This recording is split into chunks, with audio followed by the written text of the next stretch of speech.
မင်္ဂလာပါပရိသတ်ကြီးတို့ရေကျမတို့ရဲ့ channel ကနေပြန်လဲကြိုဆိုလိုက်ပါတယ်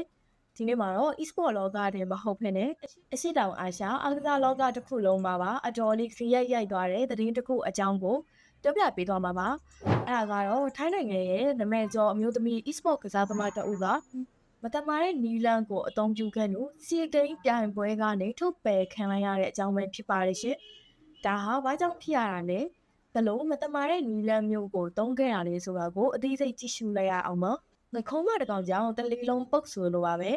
တိုကျိုကအမျိုးသမီးအသင်းကကစားသမားတယောက်ကစီးရင်ကိုချိုးဖောက်ခဲ့လို့အခုတော့အသင်းတင်းလုံးပြန်ပွဲကနေနှုတ်ထွက်လိုက်ရပါပြီအခုဖြစ်စဉ်ဟာပြီးခဲ့တဲ့ရက်ပိုင်းကစီးကိန်းရဲ့ Arena of Valor အမျိုးသမီးပြန်ပွဲမှာဖြစ်ပွားခဲ့တာပါ Thai Esport Federation ရဲ့ဒီဇင်ဘာ16ရက်နေ့ထုတ်ပြန်ချက်အရ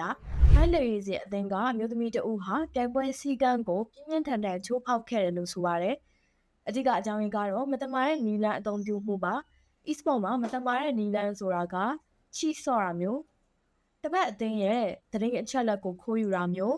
းဒါမှမဟုတ်ကိုယ်တိုင်မကစားဘဲနဲ့အခြားသူကိုအစားထိုးကစားခိုင်းတာမျိုးတွေပါဝင်ပါတယ်။ Thai Federation ကတော့ဒီကစားသမားဟာအကစားသမားကျင့်ဝတ်ကိုဖောက်ဖျက်ခဲ့တဲ့အတွက်ပြိုင်ပွဲကနေချက်ချင်းထုတ်ဖယ်ဖို့ဆုံးဖြတ်ခဲ့တာပဲဖြစ်ပါတယ်။ဖြစ်စဉ်အစကတော့ထိုင်းအမျိုးသမီးအသင်းနဲ့ဗီယက်နမ်အမျိုးသမီးအသင်းတို့ရှင်ပြိုင်တဲ့ပွဲကစားတာပါ။တိုက်ရိုက်ထုတ်လွှင့်မှုမှာပြည်သက်တွေကသတိထားမိသွားကြပါတယ်။ဗဘက်အစုံဆုံးမှာထိုင်နေတဲ့တိုကျိုဂါကနဖာဝရာဆန်ကိုကြည့်ပါ။သူမဟာသူမရဲ့ဖုန်းကိုတခုခုနဲ့ဖုံးထားတယ်လို့မျိုးလက်ကလည်းပုံမှန်မဟုတ်ဘဲနဲ့လှုပ်ရှားနေတယ်လို့မျိုးလုပ်နေတော့ကိုတွေ့ရပါတယ်။ဒါရင်မကသေးဘူးသူမဟာပြန်ပွဲအတွင်းမှာကင်မရာကိုကြည့်ပြီးတော့လက်ကလေးထောင်ပြခဲ့တဲ့အတွက်အချင်းစာရိတာပိုင်းအရာလည်းတော်တော်လေးပြဿနာတက်ခဲ့ပါတယ်။နောက်ပိုင်းမှာစစ်ဆေးလိုက်တော့သူမဟာမိမိကိုယ်တိုင်မကစားဘဲနဲ့အခြားတစ်ယောက်ကိုအဝေးကနေကစားခိုင်းခဲ့တာဖြစ်နေပါတယ်။အကျိုးဆက်အနေနဲ့ကာရီနာဂိမ်းကုမ္ပဏီကသူမကိုပြိုင်ပွဲအားလုံးကနေပိတ်ပင်လိုက်သလိုသူမရဲ့ကလပ်အသင်းဖြစ်တဲ့ထောင်လုံကလည်းအသင်းကနေထုတ်ပယ်လိုက်ပါတယ်။ဒီသတင်းမှာပိုပြီးတော့စိတ်မကောင်းစရာကတော့အဆိုပါကစားသမားတစ်ယောက်တည်းထုတ်ပယ်ခံရတာမျိုးမဟုတ်ဘဲနဲ့သူမနဲ့တူပါဝင်တဲ့ထိုင်းလက်ရည်စင်အမျိုးသမီးအသင်းလုံးတန်ဘက်ကနေနှုတ်ထွက်ခိုင်းဖို့ဆုံးဖြတ်လိုက်တာပါပဲဒါဟာ Thai Esport လောကအတွက်ကြီးမားတဲ့ဆုံးရှုံးမှုတစ်ခုလို့ဆိုရမှာပါ။ဘာကြောင့်လဲဆိုတော့ထိုင်းနိုင်ငံဟာ AOV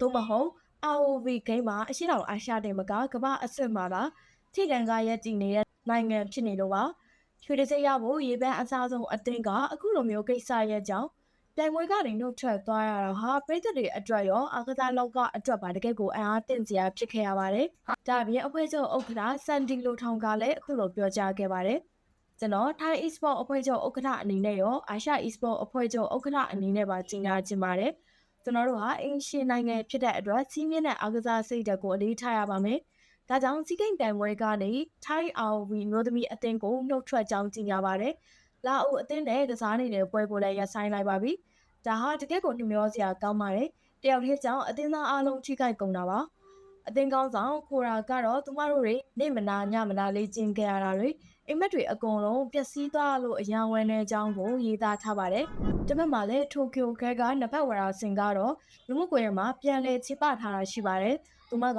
ငါတကယ်ချိခဲ့ရင်နိုင်မှာပေါ့။အခုကရှုံးနေတာပဲ။ငါမှပန်းလေးဖြစ်လို့တော့စေးရုံတော့ရောက်ခဲ့တယ်လို့ပြောထားပေမဲ့အဖွဲ့ချုပ်ကတော့လက်မခံခဲ့ပါဘူး။ဒီညမှာကျမတို့ဆွေးနွေးစရာရှိလာတာက e-sport လောကရဲ့ဂုဏ်သိက္ခာပိုင်းမှာ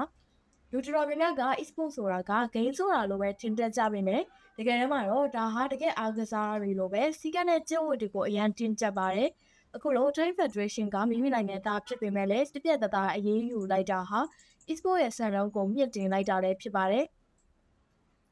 နိုင်မို့အတွက်ဆိုဘာမစုံလုပ်မယ်ဆိုတော့စိတ်ဓာတ်ချက်တရားမျှတစွာရှင်ပြိုင်ခြင်းဆိုတဲ့ fair play စိတ်ဓာတ်ကပိုပြီးအရေးကြီးတယ်ဆိုတာကိုပြသလိုက်တာပါဒီပြည့်ဟာနောက်ထပ်ထွက်ပေါ်လာမဲ့ကစားသမားအသစ်တွေအတွက်လည်းသင်ခန်းစာတစ်ရပ်ဖြစ်စေမှာအသေးစားပါပဲဒီကိစ္စနဲ့ပတ်သက်ပြီးတော့ time break တွေကြားမှာလည်းဝေဖန်မှုမျိုးမျိုးရှိနေပါတယ်တချို့ကလည်းသမယောတရဖြစ်ကြသလိုတချို့ကလည်းစီကဖောက်ပြမှုကိုပြင်းပြထန်ထန်ရှုတ်ချနေကြပါတယ်တကယ်ချင်းတော့ဒီအကြောင်းအရာပေါ်မှာဘယ်လိုမြင်မိကြပါလဲe-sport ပြိုင်ပွဲတွေမှာအခုလိုမတမာမှုတွေကင်းစင်အောင်လို့ဘယ်လိုတွေထိန်းချုပ်တင်တယ်လို့ထင်ပါလဲကောမန့်မှာဝင်ရောက်ဆွေးနွေးခဲ့ကြပါဦးနော်နောက်ထပ်ဒီလိုစိတ်ဝင်စားဖို့ကောင်းတဲ့အကြောင်းအရာတွေကိုအများကြီးတင်ဆက်ပေးသွားအောင်ပါမို့လို့ကျွန်မတို့ရဲ့ channel ကိုစောင့်မျှော်ကြည့်ရှုပေးကြပါဦးနော်ဒီနေ့တော့ဒီကြောင့်လည်းပဲလုံးဆက်လိုက်ပါရရှင်